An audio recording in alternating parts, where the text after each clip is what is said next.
Cappuccino maker. Ito, ganito siya pwede gamitin. Yan.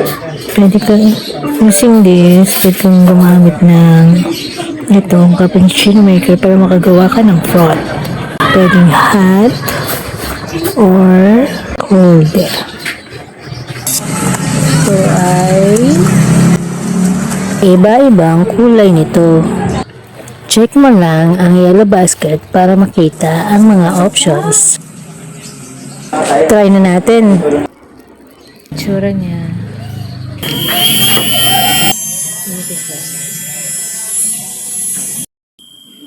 Pero kami, ginamit namin pang mix. Hindi siya maingay. Para mapabilis ang pag-mix. Medyo walang cut para makita nyo ang proseso.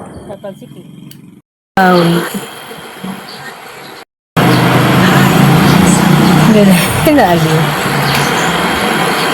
Ano mahalo yung bago sa kailangan. Para mahalo mo yung lahat.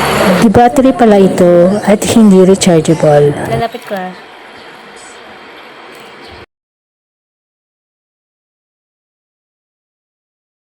Ayan, may makikita kang konting froth Kaya kung gusto mo o kailangan mo, click mo lang ang yellow basket dyan sa ibaba.